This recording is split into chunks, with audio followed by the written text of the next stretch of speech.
I learned from General Grant that we almost lost Robert, my oldest.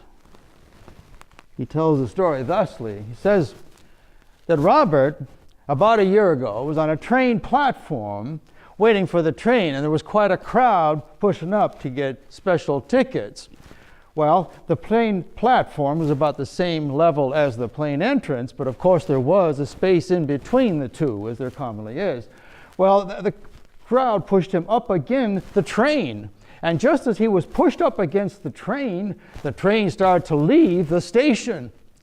His foot went down between the train and the platform, and he was slowly being dragged under when a gentleman came over, grabbed him by the lapels, and pulled him to safety.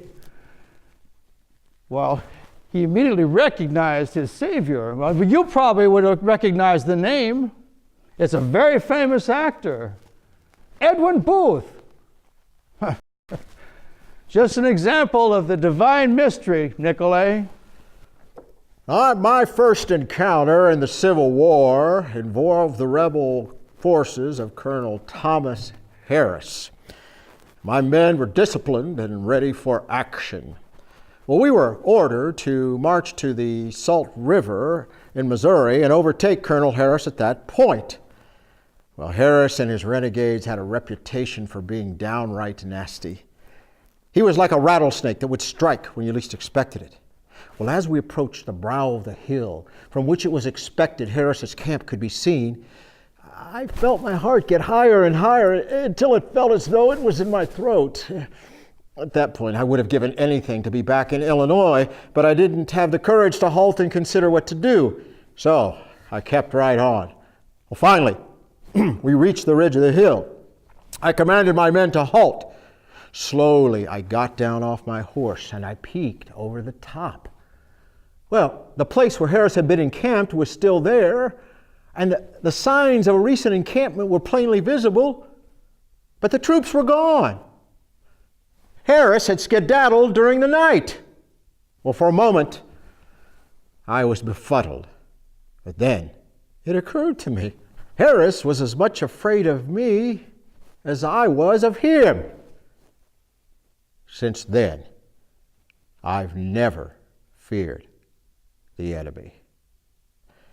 Well, in August of 1861, I was promoted to brigadier general. The president had requested the Illinois delegation in Congress to recommend some citizens for the position, so E.B. Washburn and others put my name at the top of the list. I presumed it was because my forces were well managed and had successfully limited the enemy's operations in parts of Kentucky and Missouri. Now, the Battle of Belmont was a prime example. Now, our reconnaissance told us that the enemy was detaching troops across the Mississippi River from Columbus, Kentucky to Belmont, Missouri. So I quietly dropped down the Mississippi River on troop-filled transports and inflicted heavy losses on the Confederates at Belmont. Well, the rebels were stunned by our attack.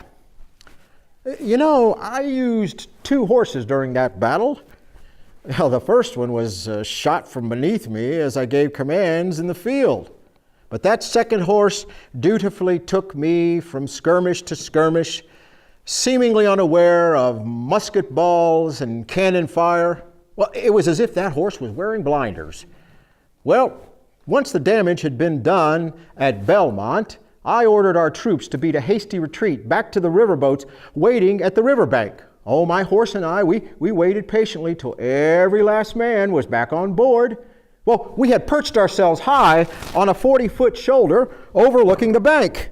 Well, I was waiting for all the men to get on the boats. Suddenly, I heard the rumble of a Confederate force coming out of the woods after us. Well, the troops were screaming for us to get back on board. The boats were pulling away.